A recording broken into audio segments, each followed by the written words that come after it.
మాట మనిషికి మాత్రమే దక్కిన గొప్ప వరం. వాక్ స్వాతంత్ర్యం ఈ దేశ పౌరులకు రాజ్యాంగం ఇచ్చిన ఒక హక్కు. మన నోళ్లు చేసుకుపోతున్న పాప పుణ్యాల చిట్టా ఒక్కసారైనా తెలిస్తే కదా ఎవరెవరి అకౌంట్లలో ఎంతెంత బ్యాలెన్స్ ఉందో తెలిసేది. కానీ ఆ విధంగా లెక్కల పుస్తకాలు తెరిచి చూసే అవకాశం మనకు లేకపోబట్టే పోగాలాలు దాపురించిన వాళ్ళెవరూ తమ నోళ్లను అదుపులో పెట్టుకోలేక దగుల్బాజీ పనులకు పాల్పడిపోతున్నారు.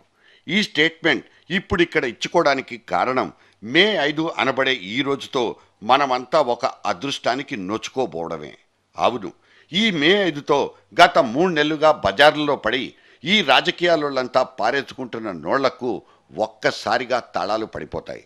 7వ తారీఖున ఈ సంయుక్త రాష్ట్రంలో జరగబోతున్న ఎన్నికలకు లాస్ట్ అండ్ ఫైనల్ ఫేజ్ ఇదే. బోల్నా బంద్.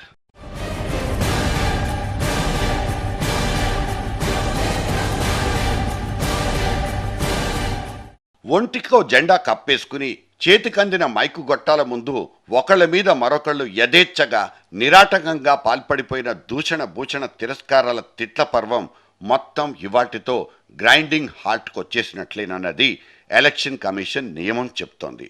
పాపం ఈ చట్టం తన పని తాను ఎప్పుడు చేసుకుపోయింది గనక ఈ నోళ్లు పారేసుకునే వాళ్ళ ఆటలు బంద్ అయిపోతాయని మనం ఘంటాపదంగా చెప్పుకోవడానికి సాయంత్రం 5 తర్వాత మౌనం పాటించాల్సిందేనంటూ శాసించినా సరే ఎక్కడో ఒక చోట నుంచి సౌండ్ బైట్లు రాలిపడుతూనే ఉంటాయి. మొత్తం మీద అందరూ అందరినీ అనాల్సినవి అనకూడనివి మాత్రం అందరూ అనేశారు. పడాల్సిన వాళ్ళు పడిపోయారు. భాష ఏదైతేనేం భావం అవతలోడికి అర్థమైతే చాలన్నట్లు మంచి భాషతోనే కాకుండా తిట్లు శాపనార్థాలు చివరాఖరికి బూతుల లాంగ్వేజ్కి ప్రాణాలు పోసేసి తమ సృజనాత్మకతకు పదును పెట్టుకోగలిగే ఒకే ఒక గొప్ప అవకాశం ఈ ఎన్నికలు మన పొలిటీషియన్లకి కల్పించాయి. ఆర్టికల్ 19(2) అనే వాక్ స్వాతంత్ర్యాన్ని వాడుకోవడం నుంచి దుర్వినియోగపరచడం అనే ఓవర్ యూజ్ అబ్యూజ్ లాంటి ప్రక్రియలన్నింటినీ అవపోసన పట్టేసిన నిపుణులంతా మన చుట్టుముట్టేసిన 3 నెలల ముష్టికాలం ఇవాటితో ముగిసిపోతుందన్న చిన్నపాటి సంతోషం ఒక పెద్ద రిలీఫ్.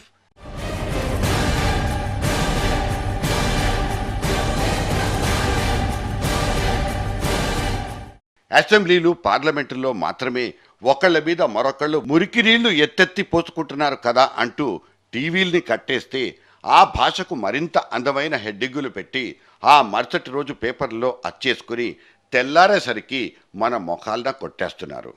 వాటిని చదవడం మానేసిన ఏదో ఒక రూపంలో ఆ లౌడ్ స్పీకర్ల శబ్ద కాలుష్యాలు మన చెవిన పడకుండా పోవు. నాకంటే పెద్ద రౌడీ ఈ తాడిపత్రిలోనే లేడంటూ ఇంకో పెద్ద ఆయన ఛాలెంజ్ విసిరేస్తే మనం ఏం చేయగలం? ఆ మాటకొస్తే పాపం ఆ పిచ్చి జనం మాత్రం ఏం చెయ్యగలరు? నేను అంటే అప్పుడు వాళ్ళ కష్టం, ఆ ఎమ్మెల్యేలు పతుడు ఎమ్మెల్యేలు. ఎందుకంటే నన్ను రౌడీ అంటారు మీరంతా. నన్ను అనేదే రౌడీ, అస్సలు రౌడీ గాని నేను, ఈ ఊర్లో రౌడీ గాని నేను. ఒకప్పుడు హరికథ చెప్పేవాడు 40 రోజులుగా చెప్పిన కథ చెప్పకుండా చెప్పుకొచ్చిన టైప్లో ఈ రాజకీయ శిఖామణులు తిట్టిన తిట్టు తిట్టకుండా 3 నెలల నుంచి మార్చి ఏమార్చి వాడేసిన పద ప్రయోగాలకు అవార్డులిచ్చి సత్కరించే సభను ఒకదాన్ని పెట్టేస్తే పీడాపోతుంది. కుల మత ప్రాంత లింగ భేదాలు లేకుండా అందరికీ రాజ్యాంగం ఇచ్చిన వాక్ స్వాతంత్రానికి ఒక చిన్న కండిషన్ కూడా పెట్టుకున్నట్లు మనకైతే గుర్తుంది. అదే అటువంటి వాక్ స్వాతంత్రాన్ని అవే కులమత ప్రాంతాల్ని కించపరుచుకోకుండా అవతలి వాళ్లను అవమానపరిచే విధంగా రెచ్చగొట్టే విధంగా వాడకూడదనేది నిబంధన చెప్తుంది. కానీ సరిగ్గా జరుగుతోంది మాత్రం అటువంటి నిబంధనల అతిక్రమణే, గ్రాస్ వైలెన్స్ ఆఫ్ సెక్షన్స్. కానీ ఈ సెక్షన్లతో కొట్టాల్సిన ఆ ఎలక్షన్ కమిషను ఇంకో కమిషనరో సదరు దిక్కుమాలిన పరిస్థితిని చక్కదిద్దే ఒక్క గట్టి ప్రయత్నమైనా చేయలేకపోవడం మనం చేసుకున్న దౌర్భాగ్యం. ఇక్కడ ఇటువంటి పాచినోళ్ల ముఖాల్ని వాటి నాలికలు పాల్పడిపోయిన శబ్ద కాలుష్యాల్ని మీకు చూపించి మళ్ళీ వినిపించే పాడు పనికి పాల్పడకుండా ఇక్కడితో ముగిస్తున్న ఈ జేడీ సెగ్మెంట్ను చప్పగా ఉందంటూ మీరు తేల్చి పారేయకుండా ఉంటారని ఆశిస్తున్నాం. ఫ్రీడమ్ ఆఫ్ స్పీచ్, వాక్ స్వాతంత్రం, ఎ ఫార్స్.